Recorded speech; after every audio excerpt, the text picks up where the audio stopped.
بسم اللہ الرحمن الرحیم۔ السلام علیکم ورحمۃ اللہ وبرکاتہ۔ صدقہ فطر کس پر واجب ہے؟ کون لوگ ہیں جن پر صدقہ فطر واجب ہے اور کن لوگوں پر صدقہ فطر واجب نہیں؟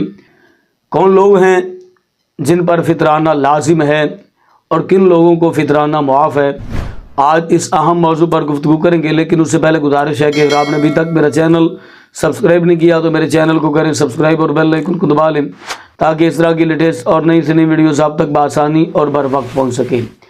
صدقہ فطر ہر عاقل، بالغ، مرد، عورت، آزاد اور صاحب نصاب پر صدقہ فطر واجب ہے، اور اس کا نصاب وہی شمار کیا جائے گا جو زکوٰۃ کے لیے شمار کیا جاتا ہے۔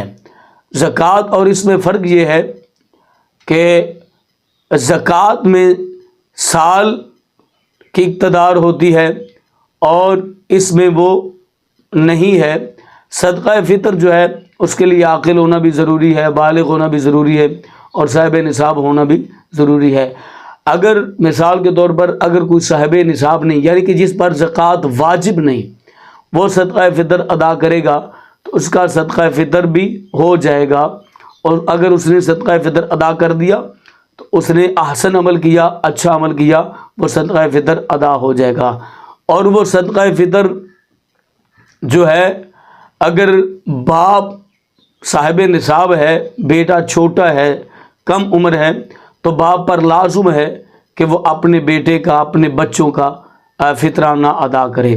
اسی طرح شوہر صاحب نصاب ہے، بیوی صاحب نصاب نہیں، تو شوہر پر لازم ہے کہ وہ اپنی بیوی کی طرف سے بھی صدقہ فطر ادا کرے، اور صدقہ فطر عید کی نماز ادا کرنے سے پہلے ادا کر دینا چاہیے۔ تو مجھے امید ہے کہ آپ کو اس مسئلے کی سمجھ آ گئی ہوگی۔ اپنی فیملی کا ڈھیر سارا خیال کیجیے گا۔ اللہ نگہبان۔